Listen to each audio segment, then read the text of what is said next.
Assalamualaikum warahmatullahi wabarakatuh. Perkenalkan, nama saya Suryani dengan nomor pokok mahasiswa 21410101110 dari jurusan Komunikasi dan Penyiaran Islam kelas D. Hari ini saya akan menjelaskan materi dari mata kuliah Psikologi Komunikasi yang sudah saya pahami selama 1 semester ini. Sebelumnya mohon maaf apabila dalam penyampaian materi saya terdapat sedikit kendala dalam suara saya, karena belakangan ini kondisi pita suara saya sedang kurang baik, Bu. Sedang serak akibat flu, jadi saya mohon kemakluman Ibu dan teman-teman yang mungkin menonton video saya. Baiklah, untuk efisiensi waktu akan saya mulai saja penjelasan kita materi pertama hari ini. Yang pertama, saya akan menjelaskan terlebih dahulu materi dasar kita, yaitu mengenai pengertian dari psikologi komunikasi.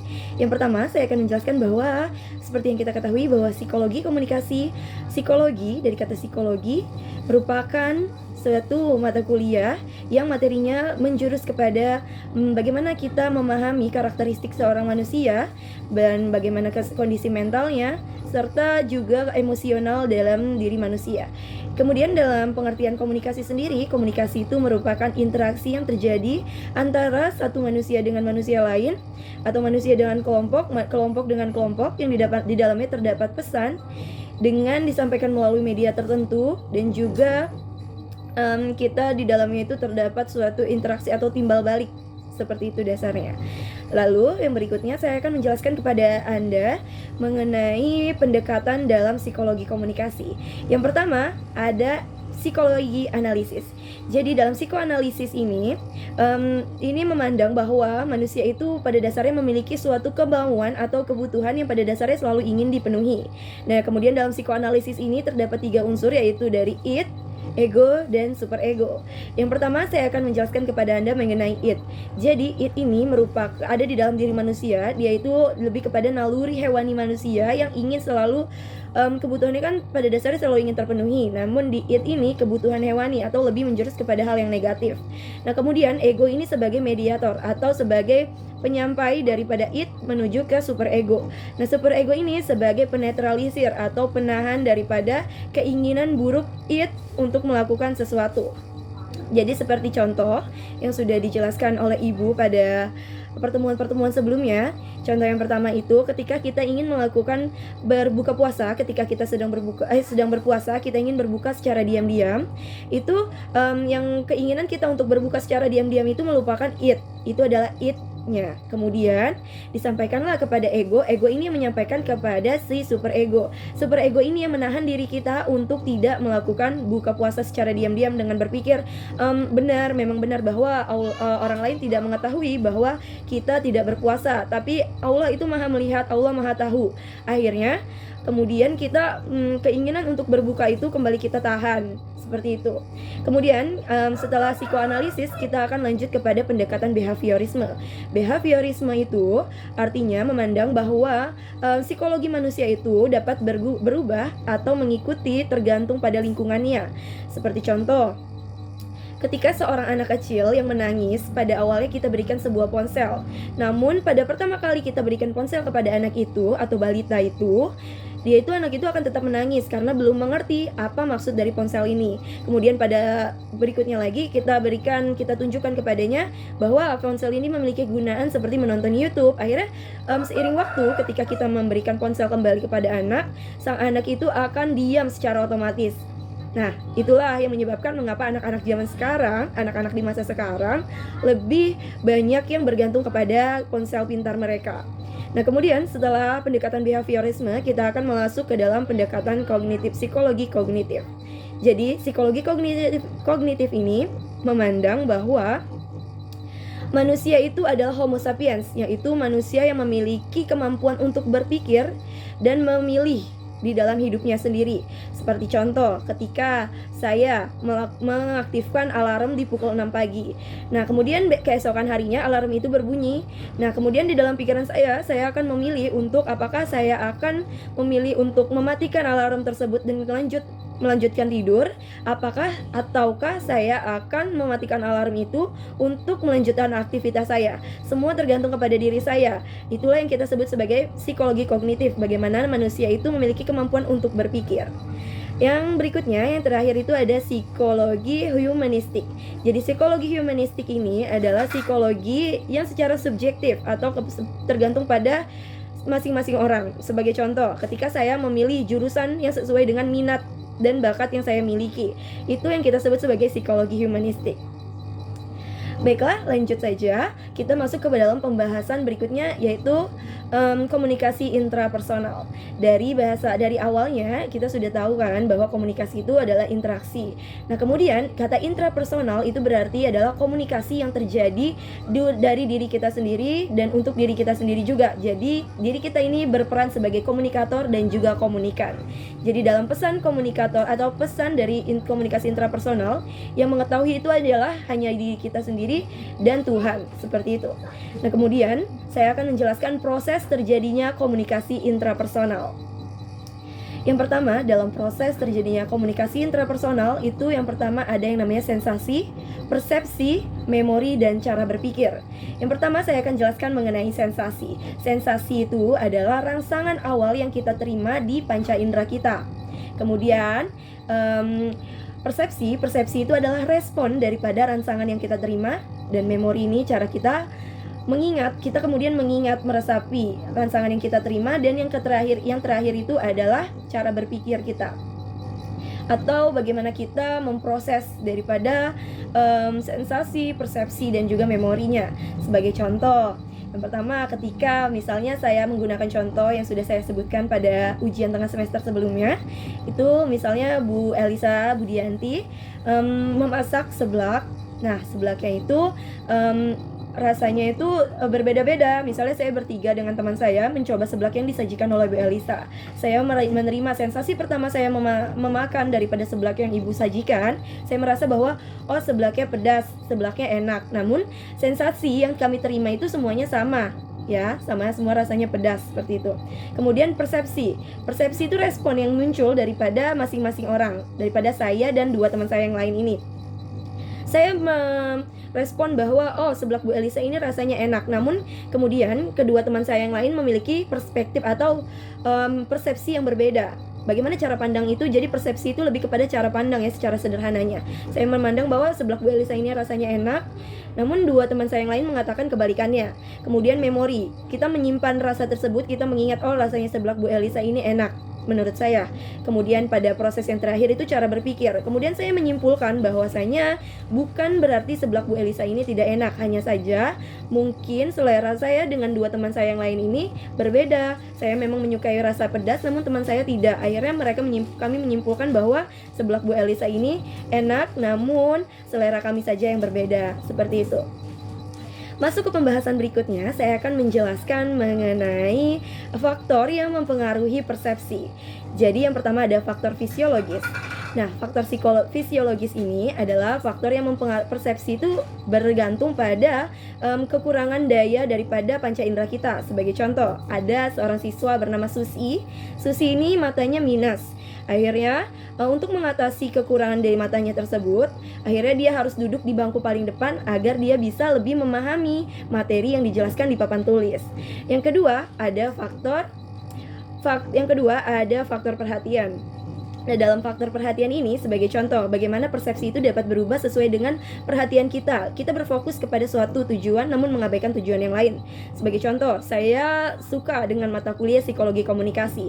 Akhirnya saya hanya berfokus kepada mata kuliah ini dan mengabaikan mata kuliah yang lain. Sehingga daripada nilai dari mata kuliah psikologi komunikasi ini, saya mendapatkan nilai yang sempurna. Namun di mata kuliah yang lain, saya mengulang. Sebagai contoh, ya.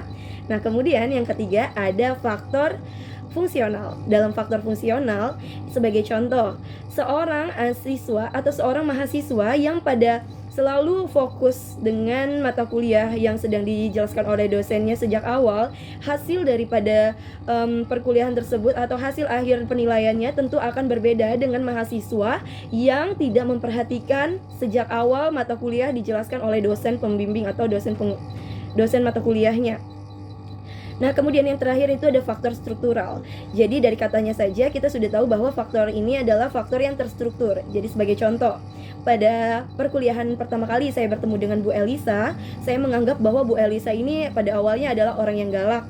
Nah, kemudian pada pertemuan-pertemuan berikutnya saya menyadari bahwa sebenarnya Bu Elisa Budianti ini bukan berarti dosen ini bukan galak gitu. Hanya saja Bu Elisa ini tegas, itu pun tegas untuk kebaikan daripada mahasiswa-mahasiswinya, agar mahasiswa-mahasiswinya lebih fokus terhadap mata kuliah. Akhirnya bagaimana persepsi saya itu bisa berubah seiring waktu. Nah, inilah yang kita sebut sebagai faktor fungsional. Lanjut, saya akan menjelaskan mengenai memori dan cara berpikir. Yang pertama kita bahas terlebih dahulu mengenai memori.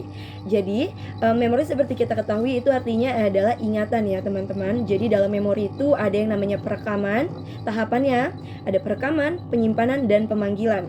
Yang pertama perekaman. Sebagai contoh, ketika saya mengingat nomor telepon dari teman saya, nomor teleponnya saya rekam pertama kali mendengarnya terlebih dahulu. Kemudian penyimpanan, saya mengingat nomor ponsel tersebut. Kemudian yang terakhir, tahapan terakhir, ketika saya membutuhkan nomor tersebut kembali, akhirnya saya mencoba mengingat kembali nomor yang sudah saya hafal, sudah saya ingat dalam memori saya. Itu adalah tahapan daripada memori. Nah, kemudian dalam memori ini sendiri ada dua ya teman-teman. Ada memori jangka panjang dan memori jangka pendek. Yang pertama memori jangka panjang. Dari namanya saja kita sudah mengetahui bahwa memori ini berarti memiliki kapasitas yang besar dan dapat kita gunakan untuk mengingat hal-hal yang penting atau hal-hal yang besar gitu. Seperti kita mengingat pelajaran, mengingat cara kita membaca Al-Quran, seperti itu. Yang kemudian kebalikan dari memori jangka panjang, memori jangka pendek itu kapasitas ingatannya lebih kecil, seperti hanya berkisar 20-30 detik saja. Yang kemudian kita masuk ke pembahasan cara berpikir. Nah, cara berpikir itu ada dua ya. Yang pertama ada cara berpikir autistik. Nah, yang cara berpikir autistik ini itu kita berpikir dengan cara melamun. Kemudian yang kedua ada cara berpikir realistik. Nah, dalam cara berpikir realistik ini ada induktif, pertama deduktif, induktif, dan kritis. Atau ya kritis seperti itu. Nah, baiklah, kita akan masuk ke materi berikutnya. Nah, yang tadi saya sebutkan materi-materi sebelumnya itu adalah materi yang sudah kita pelajari sebelum ujian tengah semester. Lalu sekarang saya akan menjelaskan materi yang saya pahami setelah ujian tengah semester. Ya, materi yang akan saya jelaskan adalah psikologi komunikator. Jadi artinya psikologi komunikator itu adalah seorang komunikator itu tidak bisa memaksa seorang komunikan untuk hanya fokus pada pesan yang disampaikan. Tetapi para komunikan juga memperhatikan siapa yang menyampaikan pesan tersebut. Jadi he doesn't communicate what he says, but he communicates what he is. Jadi kita itu tidak bisa memaksa seorang komunikan hanya fokus pada penjelasan atau pesan yang kita sampaikan. Tapi komunikan juga akan memperhatikan siapa yang menyampaikan pesan. Oleh karena itu, untuk bisa efisien dalam menjadi sebagai komunikator, ada 3 faktor utama yang dapat mempengaruhi efisiensi daripada komunikator.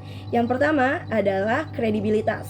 Kredibilitas itu merupakan kualitas yang dimiliki seorang komunikator untuk menciptakan kepercayaan komunikan.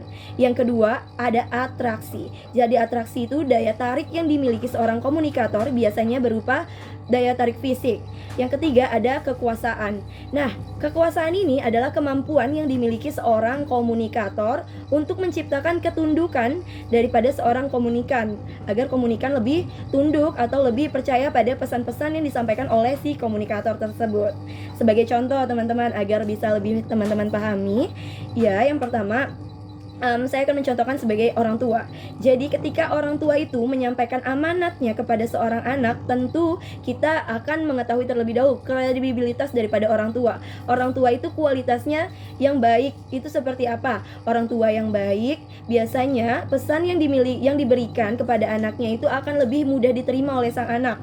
Seperti yang kita ketahui bahwa di zaman modern sekarang banyak orang-orang tua muda, ibu-ibu muda yang mungkin masih kurang dalam memahami emosional anak-anaknya, juga cenderung lebih keras terhadap anak-anaknya, sehingga terkadang kredibilitas yang dimiliki seorang ibu atau orang tua di mata anaknya itu berkurang. Nah, itulah alasan mengapa kita sebagai mahasiswa-mahasiswi yang di masa sekarang harus pintar atau bisa menguasai, mempelajari ilmu-ilmu parenting dari sekarang sehingga kita dapat membimbing anak-anak kita di masa mendatang.